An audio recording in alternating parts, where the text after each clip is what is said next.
ನಮಸ್ಕಾರ ವಿದ್ಯಾರ್ಥಿಗಳೇ. ಇವತ್ತು ರಸ ಸಿದ್ಧಾಂತದ ಕುರಿತು ಕೆಲವು ವಿಚಾರಗಳನ್ನು ತಿಳಿದುಕೊಳ್ಳುವಂತಹ ಪ್ರಯತ್ನವನ್ನು ಮಾಡೋಣ. ಮೊದಲಿಗೆ ರಸ ಅಂದರೆ ಏನು, ಅದರ ಪರಿಕಲ್ಪನೆ ಕುರಿತು ಕೆಲವು ವಿಚಾರಗಳನ್ನು ತಿಳ್ಕೊಳ್ಳೋಣ. ಈ ರಸ ಎಂಬ ಪದದ ಪ್ರಯೋಗವನ್ನು ನಾವು ಋಗ್ವೇದ ಸಂಹಿತೆಯಲ್ಲಿ ಕಾಣ್ತೇವೆ. ಮೊದಲಿಗೆ ಇದು ಋಗ್ವೇದ ಸಂಹಿತೆಯಲ್ಲಿ ಕಂಡುಬರುತ್ತೆ. ನಂತರ ಈ ವಾಲ್ಮೀಕಿ ರಾಮಾಯಣದ ಬಾಲಕಾಂಡದಲ್ಲಿ ಬರುವ ಶ್ಲೋಕದಲ್ಲೂ ಕೂಡ ಈ ರಸದ ಉಲ್ಲೇಖ ಇರುವುದನ್ನು ಕಾಣಬಹುದು. ಈ ರಸದ ವಿವೇಚನೆಯನ್ನು ಭರತನಿಗಿಂತಲೂ ಮೊದಲೇ ವಾಸಕಿ ಮತ್ತು ಕೋಯಿಲಾ ಅನ್ನುವಂಥವರು ಈ ಕೆಲಸವನ್ನು ಮಾಡಿದ್ದಾರೆ. ಆದರೆ ಆ ರಸದ ಪರಿಕಲ್ಪನೆಯ ಕುರಿತು ಸಂಪೂರ್ಣವಾಗಿ ಮೊಟ್ಟ ಮೊದಲ ಬಾರಿಗೆ ವಿವರಣೆಯನ್ನು ನೀಡಿದಂಥವನು ಅಂದರೆ ಭರತ. ಆದ್ದರಿಂದಲೇ ಅವನು ನಮ್ಮ ಕಾವ್ಯಮೀಮಾಂಸಕರಲ್ಲಿ ಮೊದಲ ಸ್ಥಾನವನ್ನು ಪಡ್ಕೊಳ್ತಾನೆ. ಆದರೆ ಈ ಭರತ ಈ ರಸದ ಪರಿಕಲ್ಪನೆಯನ್ನು ನಾಟ್ಯಶಾಸ್ತ್ರದ ಹಿನ್ನೆಲೆಯಲ್ಲಿ ಹೇಳ್ತಾನೆ. ಭರತನು ನಾಟ್ಯಗಳಿಂದ ಸಹೃದಯನಲ್ಲಿ ಉಂಟಾಗುವ ವಿಶೇಷ ಅನುಭವವನ್ನು ಸೂಚಿಸಲು ರಸ ಎಂಬ ಪದವನ್ನು ಬಳಸಿದ. ಅಂದರೆ ಆಸ್ವಾದಯಂತಿ ಮನಸ ತಸ್ಮಾನ್ ನಾಟ್ಯರಸ ಸ್ಮೃತ ಅಂತ ಹೇಳ್ತಾರೆ. ಆಸ್ವಾದನೆಯಿಂದ ಲಭಿಸುವ ಆನಂದವೇ ರಸ ಅನುಭವ. ನೀವು ರಸ ಎಂದರೆ ಏನು ಅನ್ನುವಂತಹ ಪ್ರಶ್ನೆಗೆ ಇದೊಂದು ಸೂತ್ರವನ್ನು ನೆನ್ಪಿಟ್ಕೊಂಡ್ಬಿಟ್ರೆ ಸಾಕು. ಆಸ್ವಾದಯಂತಿ ಮನಸ ತಸ್ಮಾನ್ ನಾಟ್ಯ ರಸ ಸ್ಮೃತ. ಆಸ್ವಾದನೆಯಿಂದ ಲಭಿಸುವ ಆನಂದವೇ ರಸ ಅನುಭವ ಅಂಥೇಳಿ. ಇದು ವಿದ್ಯಾರ್ಥಿಗಳೇ ಪ್ರಸಿದ್ಧವಾದ ಭರತನ ರಸಸೂತ್ರವನ್ನು ಈಗ ತಿಳ್ಕೊಳ್ಳೋಣ. ವಿಭವಾನುಭಾವ ವಿವಿಚಾರಿ ಸಂಯೋಗಾದ್ ರಸ ನಿಷ್ಪತ್ತಿ. ಇದು ಇವನ ಪ್ರಸಿದ್ಧವಾದ ರಸಸೂತ್ರ. ಪರೀಕ್ಷೆಗೆ 2 ಅಂಕದ ಪ್ರಶ್ನೆಯನ್ನು ಕೇಳ್ತಾನೆ. ಕಾಂಪಿಟೇಟಿವ್ ಎಕ್ಸಾಮ್ಗೂ ಕೂಡ ಇದು ಭರತನ ರಸಸೂತ್ರ ಅಂತ ಹೇಳಿ ಕೇಳ್ತಾನೆ. ವಿಭವಾನುಭಾವ ವ್ಯಭಿಚಾರಿ ಸಂಯೋಗಾದ್ ರಸ ನಿಷ್ಪತ್ತಿ. ಅಂದರೆ ವಿಭಾವಗಳು, ಅನುಭಾವಗಳು, ಸಂಚಾರಿ ಭಾವಗಳು ಇವುಗಳ ಸಂಯೋಗದಿಂದ ರಸ ನಿಷ್ಪತ್ತಿಯಾಗುತ್ತೆ ಅಂತ ಹೇಳಿದ್ದಾನೆ.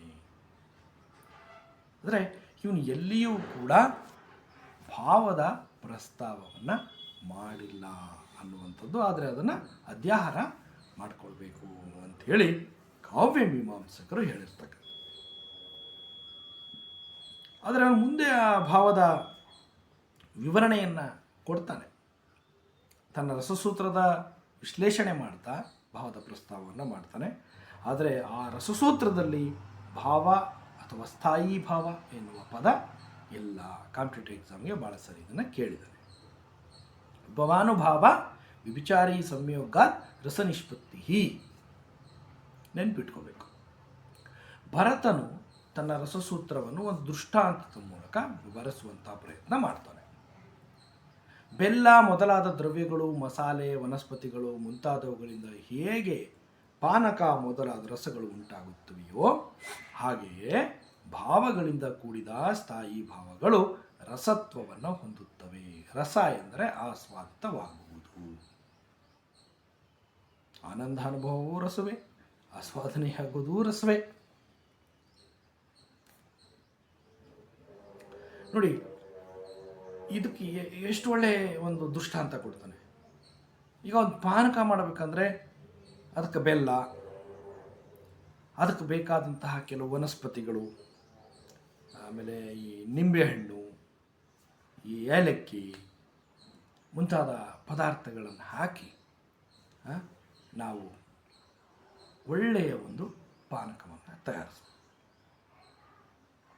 ಆದರೆ ಅವೆಲ್ಲ ಸೇರಿದ ಮೇಲೆ ಅದು ಪಾನಕ. ಒಂದೊಂದು ಸಪರೇಟ್ ಇದ್ದರೆ ಪಾನಕ ಅಲ್ಲ. ಹಾಗೆ ಆ ಪಾನಕ ಹೇಗೆ ನಮಗೆ ಆಸ್ವಾದನೆಯನ್ನು ಉಂಟು ಮಾಡುತ್ತೋ ಹಾಗೆ ವಿಭಾವ, ಅನುಭಾವ, ವಿಚಾರಿ ಭಾವ, ಸಂಚಾರಿ ಭಾವ ಅಂದರೆ ವಿಚಾರಿ ಭಾವ ಇವೆಲ್ಲವೂ ಸೇರಿ ವಿಭಾವ, ಅನುಭಾವ, ಸಂಚಾರಿ ಭಾವಗಳಿಂದ ರಸ ನಿಷ್ಪನ್ನವಾಗುತ್ತದೆ ಅಂಥೇಳಿ ಹೇಳಿದ್ದಾನೆ ಭರತ. ಈ ಉದಾಹರಣೆಗೆ ಒಂದು ಒಳ್ಳೆಯ ಭೋಜನ ಅಂದರೆ ನೋಡಿ, ಅನ್ನ, ಸಾರು, ಉಪ್ಪಿನಕಾಯಿ, ಹಪ್ಪಳ, ಆಮೇಲೆ ಪಲ್ಯಗಳು, ಚಪಾತಿ, ಸ್ವಲ್ಪ ಉಪ್ಪು ಎಲ್ಲ ಹಾಕ್ಕೊಂಡು ಎಲ್ಲ, ಆಮೇಲೆ ಅನ್ನದ ಜೊತೆಗೆ ಸಾಂಬಾರನ್ನು ಮಿಕ್ಸ್ ಮಾಡಿಕೊಂಡು ಕಲಿಸ್ಕೊಂಡು ತಿಂತೀವಲ್ಲ, ಆಗ ಆ ಸ್ವಾದನೆ ಅದರದ್ದು ಹೆಚ್ಚಾಗ್ತದೆ. ಆ ರೀತಿ ಈ ನಮಗೆ ರಸಾನುಭವ ಅನ್ನುವಂಥದ್ದು ಆಸ್ವಾದ್ಯವಾಗ್ತದೆ ಅಂಥೇಳಿ ಎಲ್ಲವುಗಳ ಸಂಯೋಗದಿಂದ. ಅದರಿಂದ ಅವನು ಹೇಳ್ತಾನೆ, ವಿಭವಾನುಭಾವ ವ್ಯಭಿಚಾರಿ ಸಂಯೋಗಾದ್ ರಸ ನಿಷ್ಪತ್ತಿ ಅಂತೇಳಿ. ಮುಂದೆ ಇಲ್ಲಿ ಬರುವಂತಹ ಭಾವದ ಕುರಿತು ಮಾತಾಡೋಣ. ಭಾವ ಅಂದರೆ ನಾನು ಆಗಲೇ ಹೇಳಿದ್ದೀನಿ, ಭರತ ರಸಸೂತ್ರದಲ್ಲಿ ಇದನ್ನೆಲ್ಲೂ ಪ್ರಸ್ತಾಪ ಮಾಡಿಲ್ಲ, ಆದರೆ ಅದನ್ನು ಅಧ್ಯಾಹಾರ ಮಾಡಿಕೊಳ್ಬೇಕು ಅಂತ ಕಾವ್ಯಮೀಮಾಂಸಕರು ಹೇಳಿರ್ತಕ್ಕಂಥದ್ದು. ಭಾವ ಅಂದರೆ ಮನಸ್ಸಿನ ಅವಸ್ಥೆಯನ್ನು ಹೊರಗೆಡಹುವ ಮನೋವ್ಯಾಪಾರವನ್ನು ಭಾವ ಅಂತ ಕರೀತಾರೆ. ಮನಸ್ಸಿನ ಅವಸ್ಥೆಯನ್ನು ಹೊರಗೆಡುವ ಮನೋವ್ಯಾಪಾರ ಭಾವ ಅನ್ನೋದು. ನೋಡಿ, ಮನಸ್ಸಿನ ಒಂದು ಅವಸ್ಥೆ, ಒಂದು ಫೀಲಿಂಗ್ ಭಾವ, ಮನಸ್ಸಿನ ಅವಸ್ಥೆಯನ್ನು ಹೊರಗೆಡುವಂತಹ ಮನೋವ್ಯಾಪಾರನ ಭಾವ ಅಂತೀವಿ. ಉದಾಹರಣೆ, ಬೇಜಾರು ಫೀಲಿಂಗ್, ಅದನ್ನು ಹೊರಗೆ ಹಾಕ್ತಾ ಇದೆ, ಇದು ಭಾವ.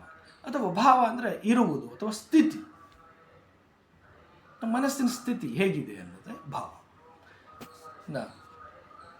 ಈ ಸ್ಥಾಯಿ ಭಾವದ ಕುರಿತು ನೋಡೋಣ. ಮನುಷ್ಯನಲ್ಲಿ ಈಗಾಗಲೇ ಇರುವಂಥ ಶಾಶ್ವತವಾದ ಭಾವವನ್ನು ಸ್ಥಾಯಿ ಭಾವ ಅಂತ ಹೇಳ್ತಾರೆ. ಸಂಚಾರಿ ಭಾವಗಳು ಅಂದರೆ ಬಂದು ಹೋಗ್ತಕ್ಕಂಥವು, ಸ್ಥಾಯಿ ಭಾವ ಶಾಶ್ವತವಾಗಿರ್ತಕ್ಕಂಥವು. ಭರತ ತನ್ನ ನಾಟ್ಯಶಾಸ್ತ್ರದಲ್ಲಿ ಒಟ್ಟು 8 ರಸಗಳನ್ನು ಕುರಿತು ಹೇಳಿದ್ದಾನೆ. 9ನೇ ರಸದ ಸ್ಥಾನವನ್ನು ಪಡೆದಿರುವಂತಹ ಶಾಂತರಸವನ್ನು ಕುರಿತು ಪ್ರಸ್ತಾಪ ಮಾಡಿದಂಥವನು ಉದ್ಭಟ. ಮೊದಲಿಗೆ ಹೇಳ್ತಾನೆ. ಇನ್ನು 8 ರಸಗಳನ್ನು ಹೇಳ್ತಾರೆ. 8 ರಸಗಳನ್ನು ಇಲ್ಲಿ ಯಾಕೆ ಹೇಳ್ತಾನೆ ಅಂದರೆ, ಆ 8 ರಸಗಳಿಗೆ 8 ಸ್ಥಾಯಿ ಭಾವಗಳನ್ನು ಹೇಳ್ತಾನೆ. ಒಟ್ಟಾರೆಯಾಗಿ 9 ರಸಗಳು. ಈ 9 ರಸಗಳಿಗೂ ಒಂದೊಂದು ಪ್ರಮುಖವಾದಂತಹ ಸ್ಥಾಯಿ ಭಾವ ಇರುವುದನ್ನು ನಾವು ಕಾಣಬಹುದಾಗಿದೆ. ಇಲ್ಲಿ ಸ್ಥಾಯಿ ಭಾವ ಅನ್ನೋದು ಒಂದು ಸ್ವಲ್ಪ ತಪ್ಪಾಗಿದೆ. ಈ ಸ್ಥಾಯಿ ಭಾವಗಳಿಗೆ ಸಂಬಂಧಪಟ್ಟಂಗೆ ಇದೊಂದು ಸೂತ್ರವನ್ನು ನೆನ್ಪಿಟ್ಕೊಂಡ್ಬಿಡಿ. ರತಿರಹಸ್ಶ್ಚ ಶೋಕಶ್ಚ ಕ್ರೋಧೋತ್ಸಾಹೌ ಭಯಂ ತಥಾ ಜಿಗುಪ್ಸಾ ವಿಸ್ಮಯಶ್ಚೇತಿ ಸ್ಥಾಯಿ ಭಾವ ಪ್ರಕೀರ್ತಿತ. ನೋಡಿ, ರತಿರ್ಹಾಸಶ್ಚ ಶೋಕಶ್ಚ ಕ್ರೋಧೋತ್ಸಾಹೌ ಭಯಂ ತಥಾ ಜಿಗುಪ್ಸಾ ವಿಸ್ಮಯ. ಅಂದರೆ ರತಿ, ಹಾಸ, ಶೋಕ, ಕ್ರೋಧ, ಉತ್ಸಾಹ, ಭಯ, ಜಿಗುಪ್ಸೆ, ವಿಸ್ಮಯ, ಈ 8 ಸ್ಥಾಯಿ ಭಾವಗಳನ್ನು 8 ರಸಗಳಿಗೆ ಹೇಳಿರ್ತಕ್ಕಂಥವನು ಭರತ. 9ನೇದು ಶಾಂತರಸವನ್ನು ಹೇಳಿರ್ತಕ್ಕಂಥವನು ಉದ್ಭಟ. ಅದರ ಸ್ಥಾಯಿ ಭಾವ ಶಮ. ಇಲ್ಲೂ ನೀವು ನೋಡಬಹುದು ವಿದ್ಯಾರ್ಥಿಗಳೇ, ನವರಸಗಳು ಮತ್ತು ಅವುಗಳ ಸ್ಥಾಯಿ ಭಾವಗಳು. ಶೃಂಗಾರ, ಅದರ ಸ್ಥಾಯಿ ಭಾವ ರತಿ. ಹಾಸ್ಯ, ಹಾಸ. ಅದೇ ರೀತಿ ನೀವು ಕರುಣಾರಸದ ಸ್ಥಾಯಿ ಭಾವವನ್ನು ನೋಡ್ಬೋದು, ಅದು ಶೋಕ. ರೌದ್ರಕ್ಕೆ ಕ್ರೋಧ, ವೀರಕ್ಕೆ ಉತ್ಸಾಹ, ಬೀಭತ್ಸಕ್ಕೆ ಜಿಗುಪ್ಸೆ, ಭಯಾನಕ ಭಯ, ಅದ್ಭುತ ವಿಸ್ಮಯ, ಶಾಂತ ಶಮ. ಈ 9 ರಸಗಳು ಮತ್ತು ಸ್ಥಾಯಿ ಭಾವಗಳು ಕನ್ನಡದ ವಿದ್ಯಾರ್ಥಿಗಳಿಗೆ ಬಹಳ ಮುಖ್ಯ.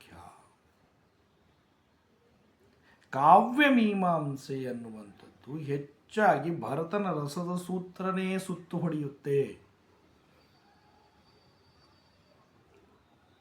ಕಾವ್ಯಮೀಮಾಂಸಕರು ಭರತ ಹೇಳಿರುವಂತಹ ಆ ಒಂದು ರಸಸೂತ್ರ ಏನಿದೆ ಅದರ ವಿಶ್ಲೇಷಣೆಯನ್ನ ಮಾಡ್ತಾ ಹೋಗಿದ್ದಾರೆ. ಭಾಳಷ್ಟು ಕಾವ್ಯ ಮೀಮಾಂಸಕರು ಹೇಳ್ತಾರೆ ಭರತ ಹೇಳಿರೋದನ್ನು ಬಿಟ್ಟು ಉಳಿದವರು ಬೇರೆ ಏನು ಹೇಳೇ ಇಲ್ಲ ಅನ್ನುವಂಥ. ನೀವು ಯಾವುದೇ ಸಿದ್ಧಾಂತವನ್ನು ತಗೊಂಡ್ರೂ ಎಲ್ಲವೂ ಕೂಡ ಆ ರಸ ಸಿದ್ಧಾಂತದ ಒಳಗಡೆ ಲೀನವಾಗ್ತವೆ. ನೀವು ಧ್ವನಿಯಲ್ಲೂ ನೋಡ್ಬೋದು, ಅಲ್ಲೂ ಕೂಡ ಧ್ವನಿ ಸಿದ್ಧಾಂತದಲ್ಲೂ ಕೂಡ